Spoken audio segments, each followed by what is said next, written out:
Alright guys, here we go with hole number 8 of Ikagai Springs. This is one of my favorite holes. I like this hole a lot because it can be a pretty good scoring separator. So here we go. So I'm going to show you how I used to play it before the water skip. I kind of got the wrong bag. I wish I had the bag with my PD in it. But we'll go with this one because a lot of times you're going to throw the Accurate Glide Sapphire on a backhand. So this is my aim point. Slide to the left, top chevron right on the base of that tree. With this wind though, I'm going to go with the Accurate Roll. With that tailwind, it should carry it far enough, and then the roll should stop us from going too long. So the thing I don't like about the backhand shot is that sometimes you get some crazy bounces or rolls. See if we can still make this nice. So I'm going to see how many times in a row I could get it with the backhand, and then I'll switch to the water skip, which is what I primarily use now. The one wind is probably the easiest to just do a backhand, that left slide to the left, same aim point, and almost a straight pull down, maybe a little bit of anhyzer just to make sure you steer clear of these rocks here. But a lot of times, even if I have a one wind, I'm gonna go with the backhand. But lately, honestly, I've been going water skip on pretty much any wind. The nice thing about the water skip is, so there's 2 in a row, is that it works in any wind. The backhand can be challenging, and especially in a big right to left wind. So same aim point, pretty much straight pull down with that left to right wind there.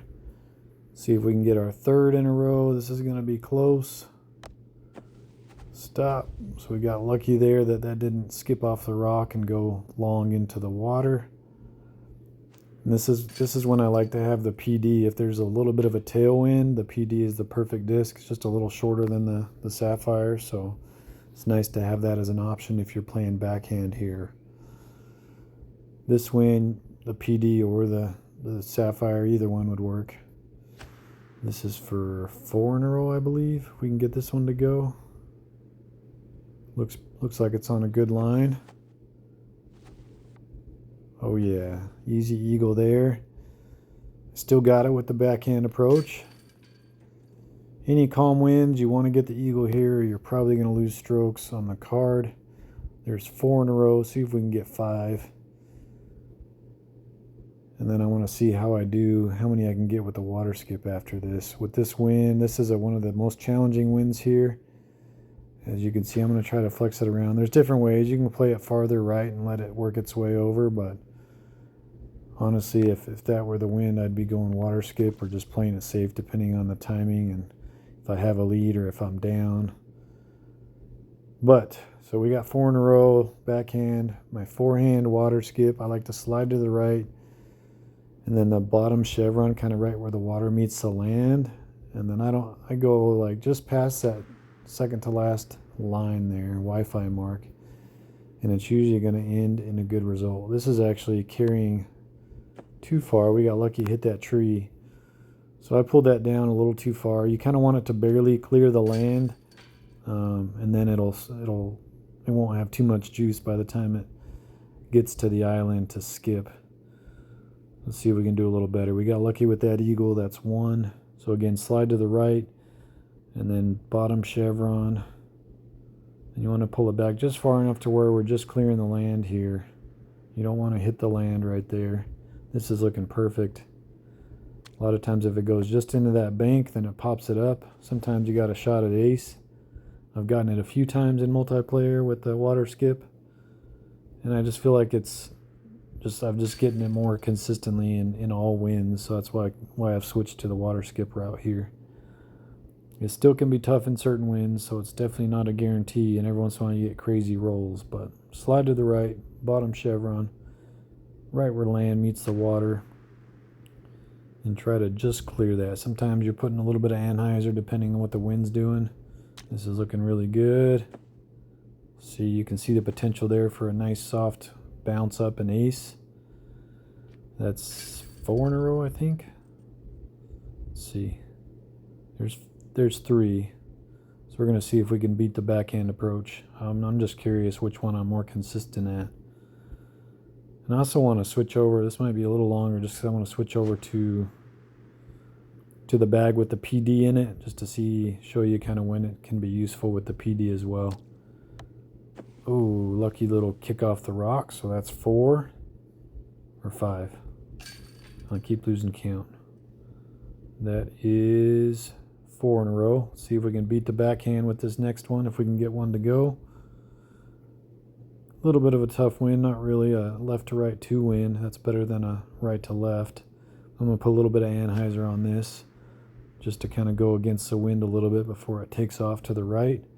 And even if you hyzer a little early, it usually still has a pretty good result, as you can see there.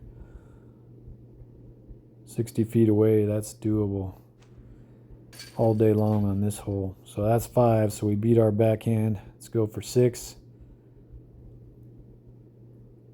6 in a row. Can we do it?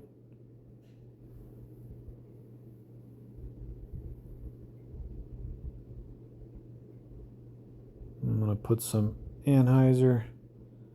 Got a tough wind here, left to right. Almost a headwind. This is should be all right though. We get a nice skip up. Oh, it's going to be a little far away. That's going to be a tough throw-in in this wind. So we got a 3 headwind, 144. So see if we can keep the streak going. And we're short. So that's the end of the streak. We got 5. Let's throw it one more time just to see if we can get it again before we switch bags. Slide to the right, bottom chevron down. Let's try putting a little more juice on it. Oh, it's gonna be dangerous. Probably gonna go too far off the. Oh, get in there. Nice. We got the ace. There you go. Okay, so I just paused it for a second, switched bags. So I have the PD. I just wanted to show you how the PD can come in handy. And I'm curious just how many I can get with the backhand real quick. So PD on this wind for sure. A little more flex in it, a little more Anheuser because of that right to left wind. We want to stay away from those rocks right there. But that's going to be perfect. Before I had the Sapphire, I used the PD a ton on this hole. There was just certain winds that couldn't quite get there, but for the most part, it works really well on this hole. So when I have both in the bag and I'm throwing backhand, it's nice to have both as an option just in case there's a little bit of a tailwind. Even one winds, the PD is the perfect disc. So same aim point, just a little bit more Anheuser because the PD has a little bit more fade to it at the end than the Sapphires do. This another one that looks really good down there, putting range. There we go.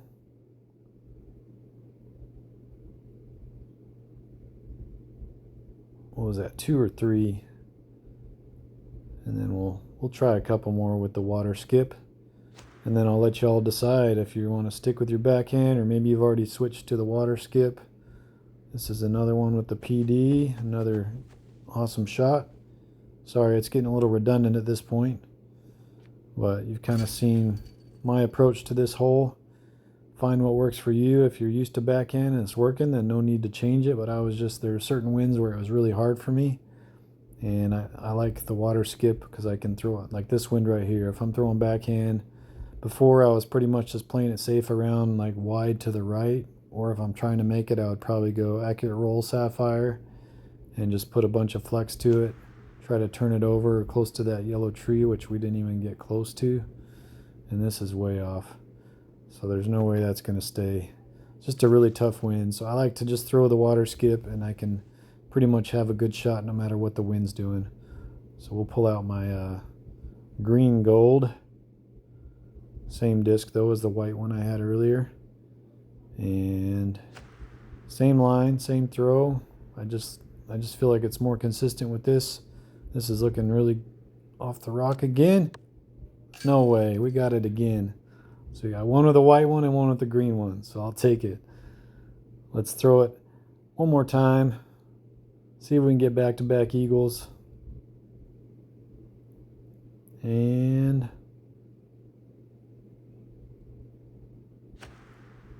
we'll just go till we miss. How about that? Just so we can see how consistent it is. This one looks good. Oh, sometimes you get bad breaks, but that one stayed on the rock. See if we can save this.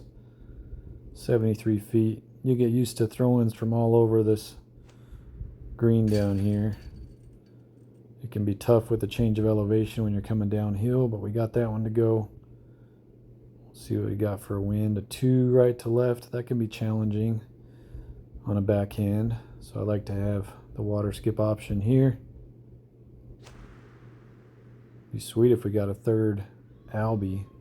This is going to miss to the right, but it should be a good miss. Oh, okay. Still safe. And again, it's just, even when you don't hit your spot, it seems to be safe pretty often and like less than 90 feet away. So it's usually a pretty gettable eagle. Not that it wasn't with the backhand, but if you're struggling at all in certain winds, I would suggest trying this out.